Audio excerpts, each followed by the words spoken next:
Namaskar, this is VK Kansal, the Faculty of English Language and Literature at Success Plus. Friends, as you know, Success Plus is an exquisite digital learning platform for the preparation of various government examinations, and it is very useful in getting selection. In the previous videos, as you know, we discussed about the concept of conjunction, and in today's class also we shall continue the same. We shall continue the remaining concepts related to conjunctions. So I am going to proceed to the topic. The definition is very well known to you because we have discussed it in the previous videos. Conjunction is a word which merely joins together two or more than two words or phrases or sentences.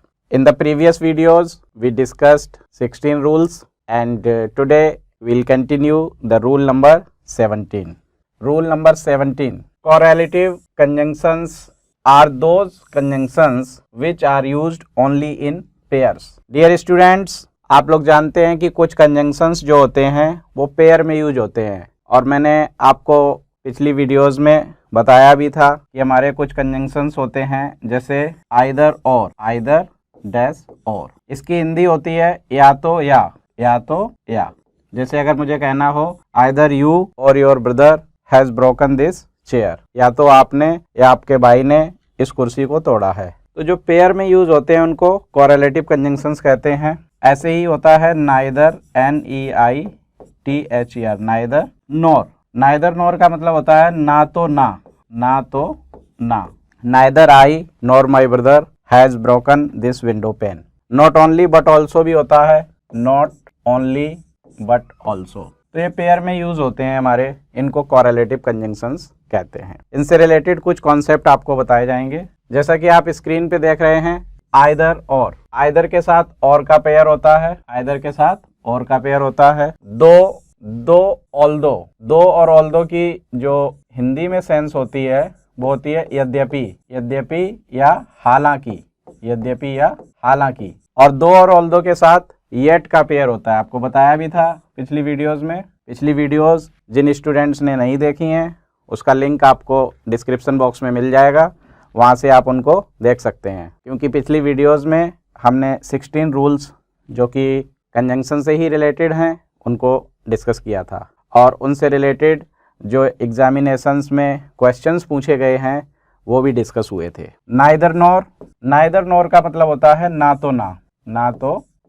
अब ये भी correlative conjunction है, pair में use होते हैं, और basically ये pairs होते हैं. लेस्ट एक कंजंक्शन हमारा लेस्ट, इसके साथ हमेशा शुड का प्रयोग होता है. इसके साथ किसका प्रयोग होता है? शुड का प्रयोग होता है. बोथ के साथ एंड का प्रयोग होता है, बोथ एंड होता है. इनसे रिलेटेड जो है ना क्वेश्चंस अभी हम देखेंगे कि क्या क्वेश्चंस बन सकते हैं. नो सूनर के साथ देन का पेयर होता है, ये पिछले वीडियोस में डिस्कस भी किए गए थे. वेदर और का पेयर होता है. स्कैर्सली हार्डली के साथ व्हेन या बिफोर का पेयर होता है. नॉट ओनली और बट ऑल्सो का पेयर होता है. अब मैं जैसे नो सूनर से रिलेटेड एक सेंटेंस लिखता हूँ स्क्रीन पे कि no sooner did I come out of the house, जैसे ही मैं घर से बाहर आया, then it began to rain. अब इस सेंटेंस को आप देख रहे हो, इसमें किस पार्ट में एरर है? जैसा कि ऊपर ही बताया गया है कि THAN होता है, THAN, क्योंकि जो सूनर है ये कंपैरेटिव डिग्री है, COMP कंपैरेटिव डिग्री है ये, और कंपैरेटिव डिग्री के साथ THAN का प्रयोग किया जाता है. यहाँ पर आप देख रहे हो कि THEN लिख दिया इन्होंने. मैंने आपको बताया था पहले भी कि THEN क्या होता है. THEN इट मीन्स तब या इसके बाद, और जो THAN होता है, THAN इसका मतलब होता है से अधिक या कंपैरिजन के लिए आता है. It's used for comparison. तो नो सूनर से रिलेटेड एरर यही आती है कि नो सूनर के साथ THAN आना चाहिए, वो THAN लगा करके आपको एरर देंगे. नेक्स्ट दूसरा सेंटेंस आइदर और वाला है. वेदर के साथ और का पेयर होता है, तो इससे रिलेटेड कैसी एरर आ सकती है? Tell me if you will attend the party or not. It means in Hindi, मुझे बताओ कि क्या आप पार्टी अटेंड करोगे. अब आपको बताया गया है कि जब अगर ये और नोट ना लिखा होता फिर ये सेंटेंस ठीक हो जाता।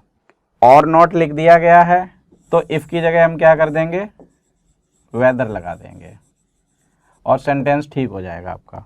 इफ़ का प्रयोग नहीं होगा, वेदर का प्रयोग होगा, क्योंकि वेदर और का पेयर होता है। ऐसे ये स्कैर्सली और हार्डली वाला रूल आया।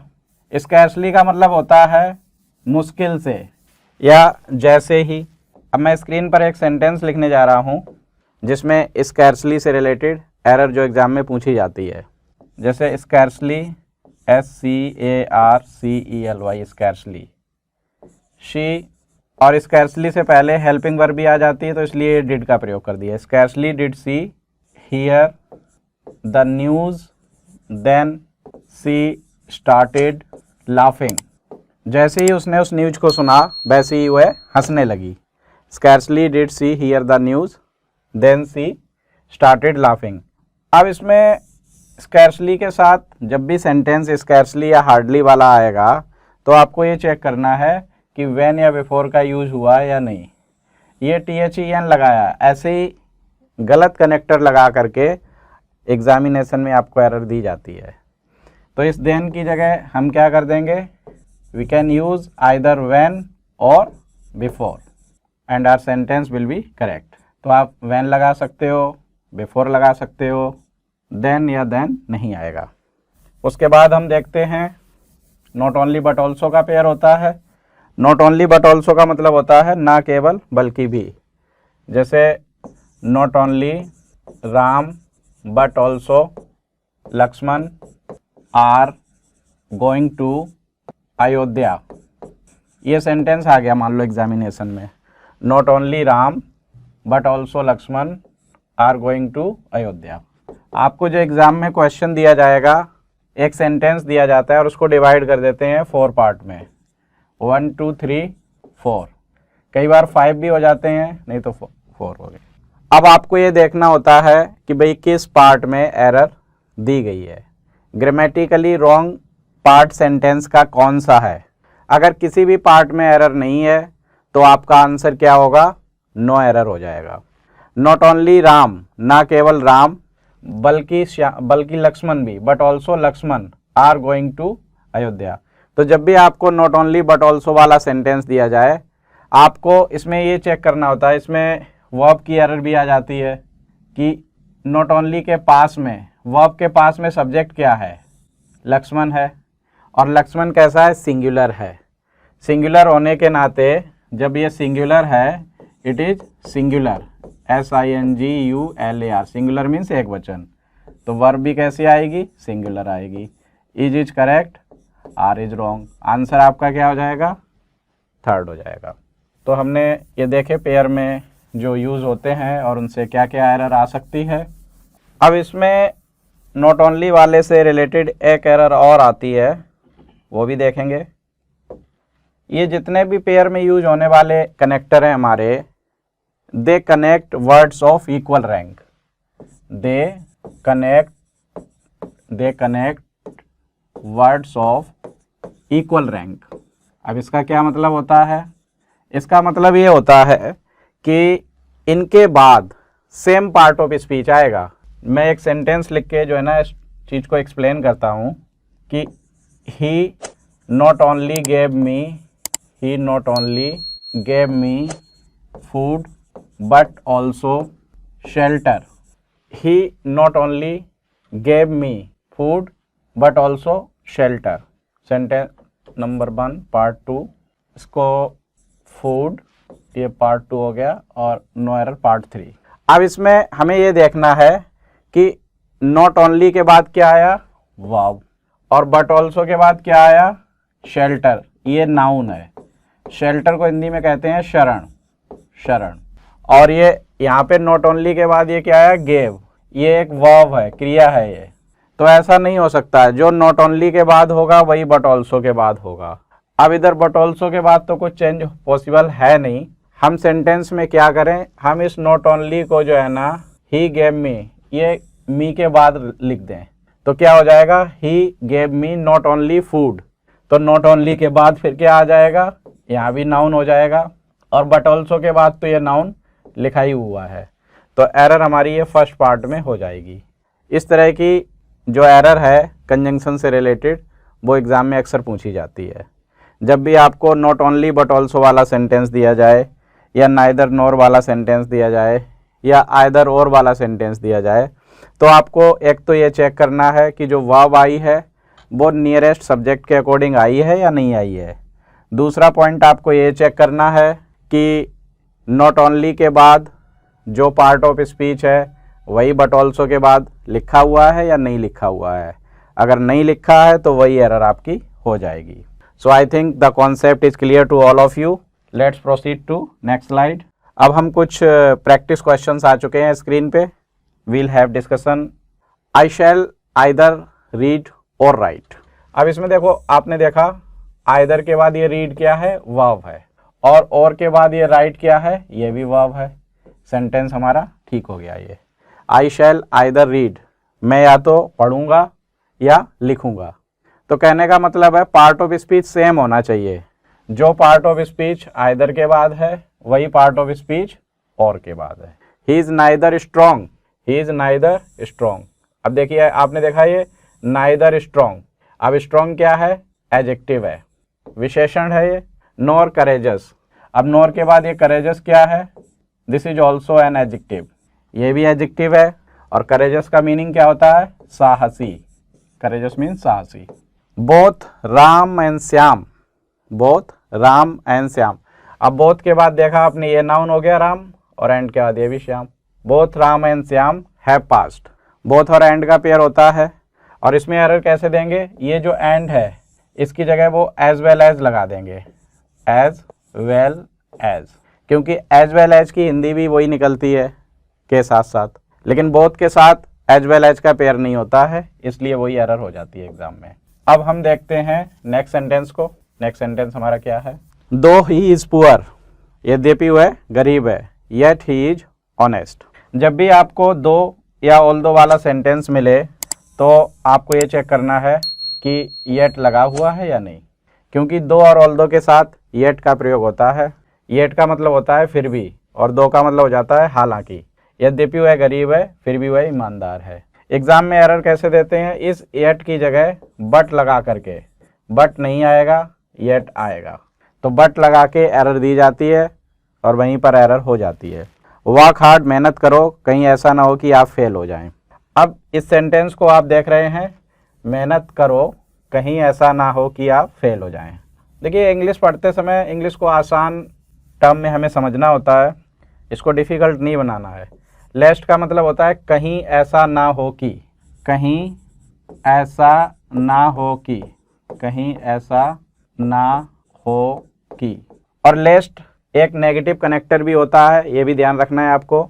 तो लेस्ट के जो साथ वाला सेंटेंस है, जैसे ये पूरा सेंटेंस लेस्ट वाला हो गया, एक सेंटेंस ये हो गया आपका वर्क हार्ड, तो ये जो वर्क हार्ड ये वाला सेंटेंस जो है ये तो नेगेटिव हो सकता है, पर जो लेस्ट के साथ जो अटैच होकर सेंटेंस आ रहा है ये नेगेटिव नहीं होगा, और लेस्ट के साथ शुड का प्रयोग होगा हमेशा। फिर एग्जाम में एरर कैसे आ सकती है, ये जो शुड है, शुड की जगह पे एग्जाम में आपको कभी विल दे दिया जाता है, कभी वो मे लगा देते हैं, कभी वुड का प्रयोग कर देते हैं। So all these are wrong, ये सब हटा के आपको शुड करना है। No sooner had he reached the station then the train started, ये नो सूनर वाला आ गया। नो सूनर में आपको बताया ही था कि देन का प्रयोग होता है। अभी ये पॉइंट मैंने जो स्क्रीन पे आप देख रहे हो, इसी बात को बताया था कि correlative conjunctions are followed by the same part of speech. अब ये सेम पार्ट ऑफ स्पीच क्या होता है, स्टूडेंट्स आपको पता होना चाहिए कि जो भी बोलते हैं, हमारे जो पार्ट्स ऑफ स्पीच हैं वो टोटल 8 होते हैं। जैसे noun, pronoun, noun pronoun, verb, adverb, conjunction जो कि हम डिटेल में पढ़ रहे हैं अभी, conjunction, preposition, interjection, interjection, adjective. तो ये टोटल कितने हो गए, 1 2 3 4 5 6 7 8 पार्ट ऑफ स्पीच हमारे होते हैं। सेम पार्ट ऑफ स्पीच का मतलब यही है कि जो भी, जैसे आइदर के बाद मान लो नाउन आया तो और के बाद भी नाउन आएगा, आइदर के बाद प्रोनाउन आया तो और के बाद भी प्रोनाउन आया, आइदर के बाद वर्ब आई तो और के बाद भी वर्ब आएगी। अब एग्जामिनेशन ओरिएंटेड क्वेश्चंस आ चुके हैं स्क्रीन पे। He not only gave me food but also shelter. अभी ये डिस्कस भी हुआ था ये क्वेश्चन सेम। तो आप देख रहे हो he not only gave me, not only के बाद में ये क्या है गेव, और ये क्या है वर्ब, ये वर्ब है। बट ऑल्सो के बाद ये क्या है शेल्टर, नाउन है। तो सेम पार्ट ऑफ स्पीच नहीं हुआ, एरर हो गई। एरर कहाँ हो जाएगी ए पार्ट में। अब हम इस सेंटेंस को कैसे करेक्ट करेंगे, इस नॉट ओनली को हम मी के बाद लिख दें, तो फिर हमारा सेंटेंस क्या बनेगा, he gave me not only food, फिर फूड भी नाउन है और शेल्टर भी नाउन है, हमारा सेंटेंस ठीक हो जाएगा। तो एरर कहाँ थी ए पार्ट में। He neither agreed to my proposal not to his proposal. अब इसमें आपने देखा सेंटेंस नंबर 2 में वह सहमत हुआ ना तो मेरे प्रपोजल से और ना ही उसके प्रपोजल से। नाइदर के बाद आपने देखा कि ये अग्रीड आ रहा है, नाइदर के बाद क्या आ रहा है, अग्रीड, जो कि वर्ब है, ये वर्ब होती है। और नॉर के बाद क्या आ रहा है, टू। टू क्या होता है, प्रेपोजिशन होता है। टू के बाद प्रेपोजिशन आ गया तो अलग हो गया, पार्ट ऑफ स्पीच अलग हो गया। यहाँ वर्ब आ रहा है, यहाँ प्रेपोजिशन आ रहा है। अब हम क्या करेंगे, इस नाइदर को अग्रीड के बाद कर देंगे। He agreed neither to my proposal nor to his proposal. फिर नाइदर के बाद में भी ये टू प्रेपोजिशन आ जाएगा और नॉर के बाद में भी टू प्रेपोजिशन आ जाएगा। एरर हमारी कहाँ पे होगी, एरर हमारी ए पार्ट में हो जाएगी। Either Sita has bought a car और अ फ्लैट। ये बहुत ही टिपिकल एरर है और इसको आपको समझना है, क्योंकि ये एसएससी, सीजीएल, बैंक पीओ कई एग्जाम्स में ऐसे क्वेश्चंस अक्सर पूछे गए हैं और पूछे जाते रहते हैं।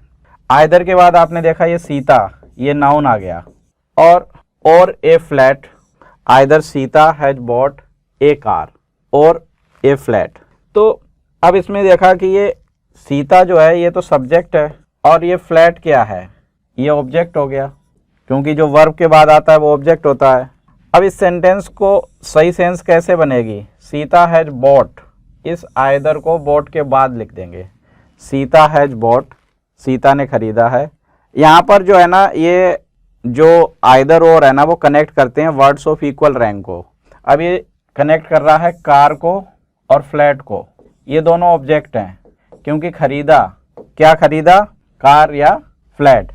तो जब ये आइदर जो है ना ये बॉट के बाद आ जाएगा फिर सेंटेंस ठीक हो जाएगा। Sita has bot either a car or a flat, क्योंकि यहाँ पर दोनों ही ऑब्जेक्ट को कनेक्ट कर रहा है। आइदर और, neither nor, not only but also, connects words of equal rank, ये समान रैंक वाले शब्दों को कनेक्ट करते हैं। फिर नेक्स्ट सेंटेंस देखिए, either he is foolish, either he is foolish और मैड। अब ये और के बाद आपने देखा मैड, मैड क्या है, एडजेक्टिव है, एडजेक्टिव है। और आइदर के बाद ये ही क्या आ रहा है, this is pronoun, this is pronoun. Sentence गलत हो गया। अब हम क्या करें इस सेंटेंस में जो सेम पार्ट ऑफ स्पीच आ जाए, तो ही इज, इस आइदर को इज के बाद रख देंगे, और इज के बाद रखने का मतलब है कि ए पार्ट में करेक्शन होगी। He is either foolish. अब ये फुलिश जो है, फुलिश का मतलब होता है मूर्ख, ये भी एडजेक्टिव हो गया आपका, और मैड भी एडजेक्टिव हो गया, सेंटेंस ठीक हो गया हमारा।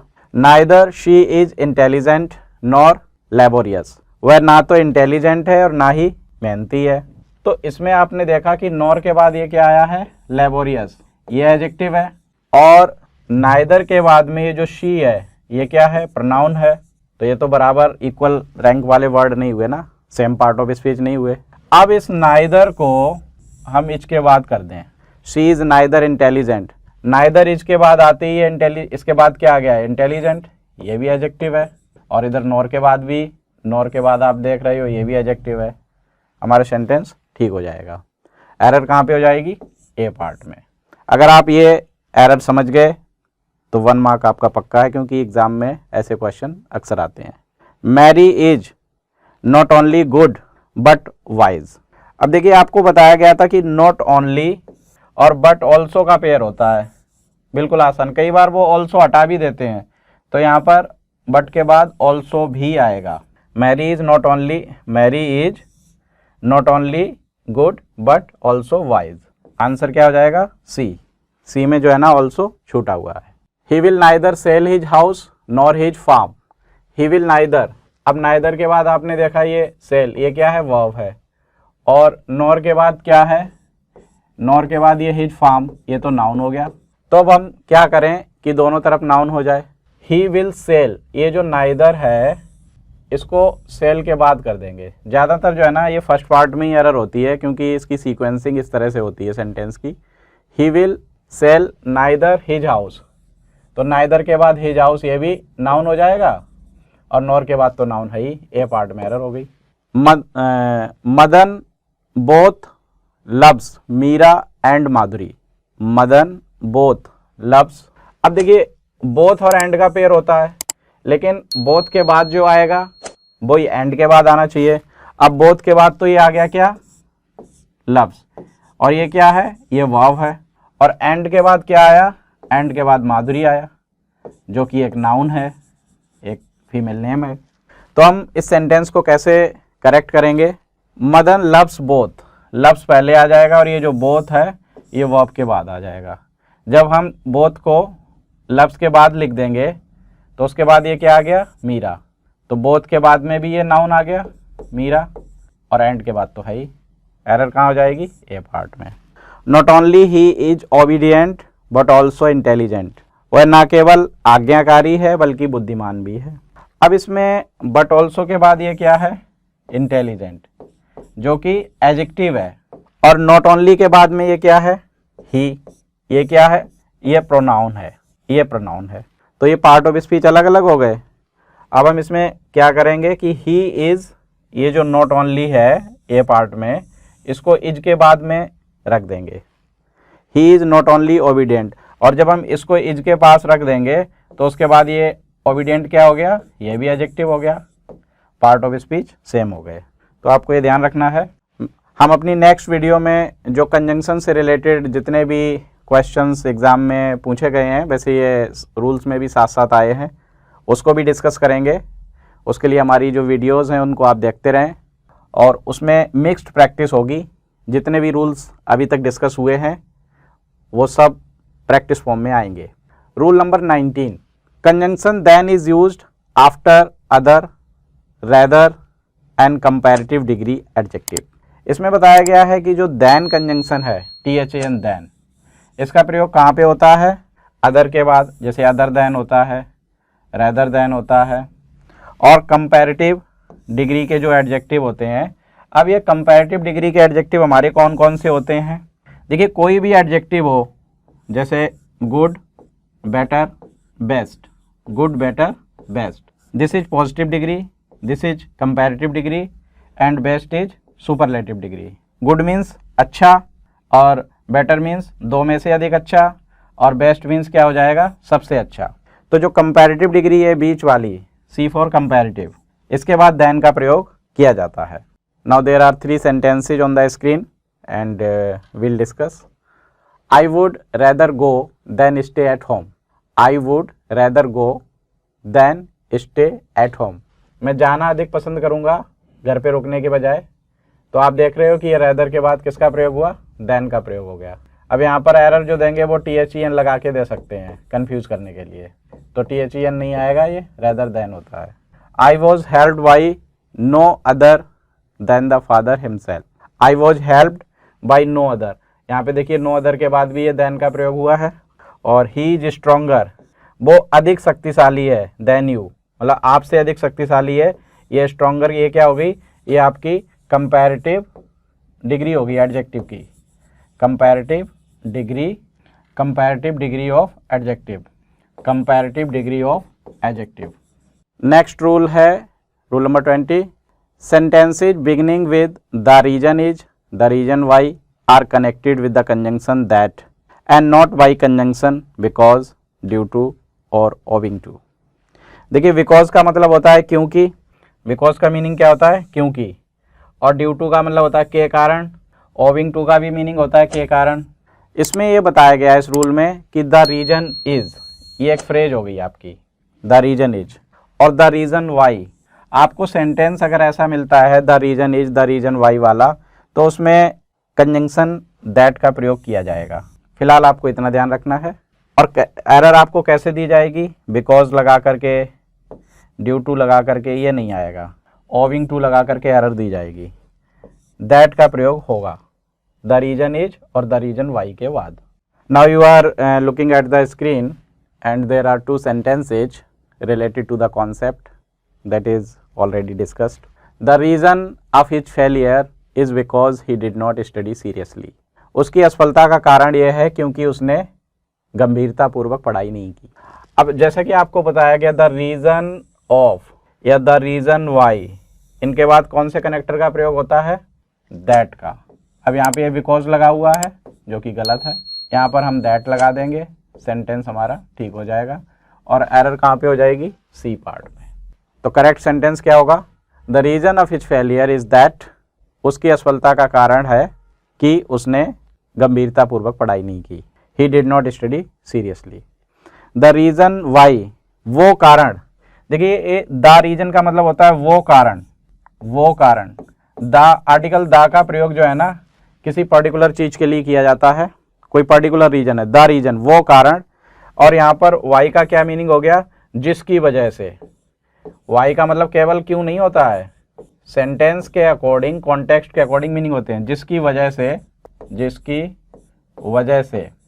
The reason why he failed, वो कारण जिसकी वजह से वह फेल हो गया, is that he did not study seriously. अब द रीजन वाई के बाद में दैट का प्रयोग होना था, आपको बताया था, और दैट इज में दिया हुआ है, तो ये ठीक है। जब ये ठीक है तो आंसर क्या हो जाएगा आपका, no error, any for no error. Now we are going to discuss rule number 21, because और इन ऑर्डर दैट। पहले तो हमें बिकॉज और इन ऑर्डर दैट, इनकी सेंस क्या होती है, किस तरह से ये यूज़ होते हैं, वो सीखना है। बिकॉज मीन्स आप जानते ही हो, क्योंकि रीजन को डिनोट करता है ये, और इन ऑर्डर दैट का मीनिंग होता है ताकि, और ये डिनोट करता है पर्पस को। पर्पस मीन्स उद्देश्य। Because is used to show cause, cause means कारण, कारण दर्शाना है, बिकॉज आएगा। In order that is use to show purpose, और पर्पस को दिखाने के लिए क्या यूज होता है, in order that. Now you are looking at two sentences given on the screen. He failed, वह फेल हो गया, फिर ब्लैंक स्पेस दिया हुआ है आपको, ये ब्लैंक स्पेस दिया हुआ है, वह फेल हो गया। ही डिड नॉट वर्क हार्ड, तो इसमें रीजन शो हो रहा है क्यों फेल हो गया, क्या आएगा, बिकॉज आ जाएगा। यहाँ पर बिकॉज का प्रयोग होगा। यहाँ पर हम इन ऑर्डर दैट नहीं लगा सकते, इन ऑर्डर दैट लगा के एरर दी जा सकती थी आपको। अगर हम इन ऑर्डर दैट लगाएंगे तो क्या सेंस निकलेगी, he failed in order that, ताकि ही डिड नॉट वर्क हार्ड, उसने मेहनत नहीं की। तो सेंस बड़ी अक्वार्ड लग रही है, सही सेंस बिकॉज को पुट करने से ही आएगी, इसलिए बिकॉज फिलअप होगा इसमें। ही वर्क्स हार्ड, वह मेहनत करता है, ही में सिक्योर फर्स्ट डिवीजन, किस उद्देश्य से वो मेहनत करता है, यहाँ पर उद्देश्य की बात हो रही है, पर्पस की बात हो रही है। और जब बात पर्पस की होगी तो क्या प्रयोग होगा, इन ऑर्डर दैट, ताकि। इन ऑर्डर दैट भी लगा सकते हो और सो दैट भी लगा सकते हो। और आपको ये भी ध्यान रखना है कि इन ऑर्डर दैट के बाद या सो दैट के बाद मे या माइट का प्रयोग होता है। अगर पहले वाला सेंटेंस प्रेजेंट में है तो मे आएगा, और पहले वाला सेंटेंस अगर पास्ट में है तो माइट आएगा। Rule number 22, conditional conjunctions and the tense. Sentence showing condition or supposition can be written in 3 tenses.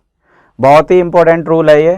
3 तरह की कंडीशन होती हैं, शर्त वाले जो वाक्य होते हैं हमारे, वो 3 टाइप्स के होते हैं, उन पर चर्चा होगी, कैसे उनसे रिलेटेड एरर आती है।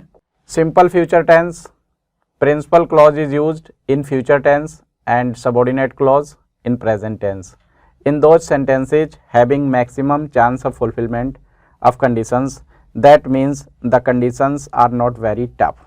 अब इस पॉइंट को बिल्कुल आसान टर्म में हम समझेंगे कि हमारी जो कंडीशन है, इफ़ वाला जो सेंटेंस है, जैसे इफ़ यू स्टार्ट अर्ली, एक सेंटेंस ये हो गया, इफ़ यू स्टार्ट अर्ली, यदि आप जल्दी शुरुआत करेंगे, जल्दी उठेंगे, इफ़ यू स्टार्ट अर्ली, तो क्या होगा, you will reach in time, you will reach in time, आप समय पर पहुंच जाओगे। ये रियल कंडीशन होती है।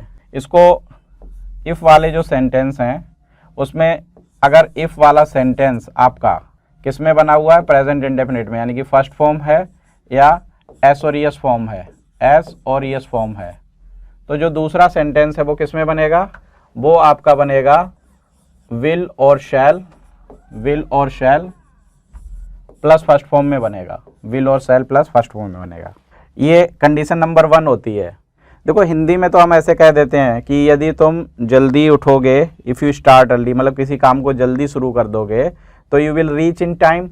हिंदी में तो ये भी फ्यूचर में है, लेकिन इंग्लिश में जो पैटर्न होता है वो इफ़ वाला सेंटेंस सिंपल प्रेजेंट में होता है, और सिंपल प्रेजेंट का मतलब होता है फर्स्ट फॉर्म और एस और es form. If you are honest, यदि आप ईमानदार हो, यू विल बी रिस्पेक्टेड, तो आपको रिस्पेक्ट मिलेगा।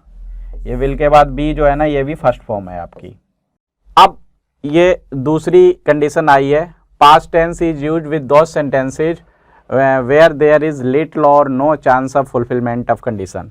इमेजिनरी सेंटेंस इनको बोल देते हैं, काल्पनिक वाक्य। ये इमेजिनरी होते हैं। कंडीशन नंबर 2, उसमें जो इफ़ वाला सेंटेंस है ये या तो पास्ट इंडेफिनिट में बनेगा सेकंड फॉर्म में, या उसमें वर का यूज़ होगा, और जो रिजल्ट वाला सेंटेंस होता है उसमें हम वुड और फर्स्ट फॉर्म का प्रयोग करेंगे। ये 2 सेंटेंस हम देख रहे हैं स्क्रीन पे। इफ़ ही बिल्ड 2 हाउसेस, ऐसी ही कल्पना कर रहे हैं, ये काल्पनिक वाक्य होते हैं कि if I were the prime minister of India I would improve the education system. If I were a bird I would fly in the sky. तो ये काल्पनिक वाक्य होते हैं, ये कल्पना कर रहे हैं कि if he build 2 houses he would give me 1। इसमें आपने देखा तो इफ़ वाला जो सेंटेंस है ये सेकेंड फॉर्म हो गई। जब ये सेकेंड फॉर्म है तो ये दूसरा सेंटेंस है। एक सेंटेंस तो ये हो गया, और दूसरा सेंटेंस कौन सा होगा? दूसरा सेंटेंस आपका ये होगा 1, ये दूसरा सेंटेंस हो गया, ये रिजल्ट हो गया। इनको शर्त वाले वाक्य बोलते हैं। ये क्या हो गई? ये कंडीशन हो गई आपकी, कंडीशन। ये कंडीशन हो गई, और ये क्या हो गया? रिजल्ट हो गया। तो जो कंडीशन वाला सेंटेंस है वो सेकंड फॉर्म में आएगा, और जो रिजल्ट वाला है वो वुड और फर्स्ट फॉर्म में आएगा। दूसरा एग्जाम्पल देखते हैं कि if I secured the first division, यदि मुझे फर्स्ट डिवीज़न मिल जाए, if I secured the first division he would give me a golden watch. तो आपने देखा इसमें ये सिक्योर्ड, ये सेकंड फॉर्म आ गई, इधर क्या होगा? वुड और फर्स्ट फॉर्म। एग्जाम में यही चेक करना होता है आपको। ये दूसरी टाइप हो गई। नेक्स्ट देखते हैं, these sentences denote past actions and the conditions remain unfulfilled. तीसरी जो कंडीशन होती है वो अनफुलफिल्ड होती है। वो क्या होती है? Unfulfilled. And the time has already passed. जैसे आपसे ये कहा जाए यदि आप मेहनत करोगे तो आप पास हो जाओगे, लेकिन आपने मेहनत नहीं की और आप फेल हो गए। तो ये जो थर्ड टाइप है, ये तीनों टाइप आपको ध्यान रखनी है। इसमें इफ़ वाला जो सेंटेंस है ये आपका पास्ट परफेक्ट में बनता है, और पास्ट परफेक्ट का मतलब होता है हैड प्लस थर्ड फॉर्म। और जो रिजल्ट वाली साइड होती है उसमें सेंटेंस फ्रेम होता है वुड हैव और थर्ड फॉर्म से। वुड हैव और थर्ड फॉर्म से वो सेंटेंस फ्रेम होता है। जैसा कि हम ये सेंटेंस देख रहे हैं, इसमें हमने देखा कि एक कंडीशन है, if I had secured the first division. यदि मैंने फर्स्ट डिवीज़न प्राप्त की होती, इसका मतलब प्राप्त नहीं की है, तो क्या होता? ये रिजल्ट वाला सेंटेंस आ गया जो वाइट से मैंने ये किया है। He would have given me a golden watch. He would have given me a golden watch, तो वह मुझे उसने एक गोल्डन वॉच दी होती। तो इसमें बस आपको यही देखना होता है कि इफ़ वाला, सीधी सी बात है, इसमें आपको ये चेक करना है कि यदि इफ़ वाला सेंटेंस ये पास्ट परफेक्ट में है, हेड और थर्ड फॉर्म में है, ये हेड और थर्ड फॉर्म में है, तो दूसरी साइड में क्या होना चाहिए? दूसरी साइड में जो है ना ये होना चाहिए वुड हैव और थर्ड फॉर्म। ये वुड हैव और थर्ड फॉर्म। और एक चीज़ समझनी है आपको, इफ़ आई हैड को हम ऐसे भी लिख सकते हैं हैड आई। ये भी एक कंस्ट्रक्शन होती है। Had I secured the first division, had I का मतलब यही है इफ़ आई हैड। तो ये 3 टाइप की कंडीशन आपको बताई हैं। रियल कंडीशन थी पहली, और दूसरी इमेजिनरी काल्पनिक कंडीशन थी, और तीसरी थी अनफुलफिल्ड, ऐसी शर्त जो ना पूरी की गई हो। एक बार फिर से बता देते हैं, क्योंकि इससे जो क्वेश्चन है ना एग्जाम में अक्सर बनते हैं। सिंपली आपको क्या चेक करना है, तीनों टाइप एक जगह ही लिख देता हूँ। जो फर्स्ट होगी उसमें जैसे इफ़ वाला सेंटेंस है, अगर फर्स्ट फॉर्म में है या एस और यस फॉर्म में है, तो दूसरी साइड में आपको चेक करना है विल सेल और फर्स्ट फॉर्म होनी चाहिए। विल सेल और फर्स्ट फॉर्म होनी चाहिए। ये तो फर्स्ट होगी। सेकंड इमेजिनरी में क्या होगा, इफ वाला सेंटेंस सेकंड फॉर्म में बनेगा या वर में बनेगा, और जो रिजल्ट वाला सेंटेंस होगा वो वुड प्लस फर्स्ट फॉर्म होगा। और जो थर्ड टाइप है, थर्ड टाइप में क्या हो जाएगा, इफ वाला जो सेंटेंस है वो आपका पास्ट परफेक्ट में हैड प्लस थर्ड फॉर्म में, और रिजल्ट वाला सेंटेंस वुड हैव और थर्ड फॉर्म में होगा। बस ये ध्यान रखना है आपको, इसी बेस पे एरर आपको दी जाती हैं। Rule number 23, conjunction that is not used before. देखिए, ये जो कंजंक्शन दैट होता है इसका प्रयोग किससे पहले नहीं होता, a sentence in direct narration.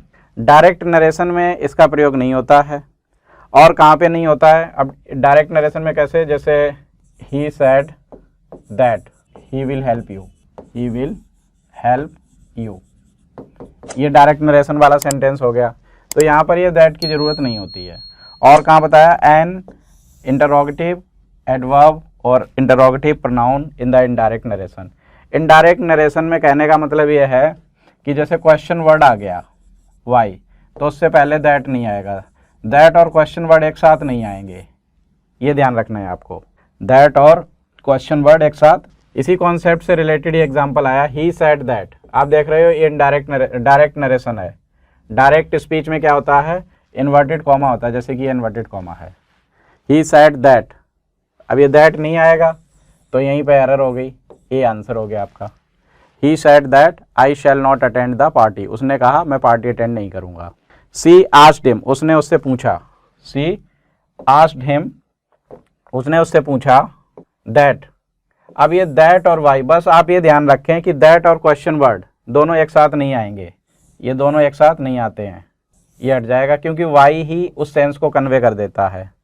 He asked him why he did not attend the party, उसने उससे पूछा कि उसने पार्टी को अटेंड क्यों नहीं किया। आंसर हो जाएगा आपका बी।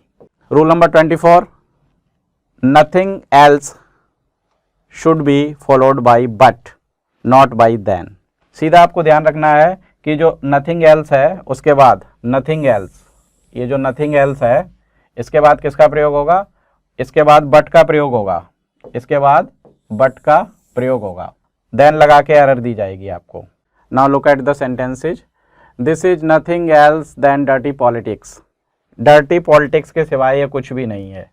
अब यहाँ पर आपने देखा ये देन लगा हुआ है, और नथिंग एल्स के बाद क्या आएगा, ये देन इनकरेक्ट हो गया, आंसर क्या हो गया आपका see. This is nothing else than her ego, मतलब उसकी ईगो के सिवाय ये कुछ भी नहीं है। अब यहाँ पर नथिंग एल्स के बाद देन दे दिया, तो यहाँ पर भी एरर क्या हो गई आपकी, ये बट लगा देंगे और सेंटेंस आपका ठीक हो जाएगा, देन नहीं आएगा बट आएगा। So dear students, we have discussed one by one the most important rules that are very essential for conjunction point of view. I think you have understood the rules. In the next video I will come back with some more examples, examination oriented examples and questions asked in previous year examinations related to conjunction. Thank you.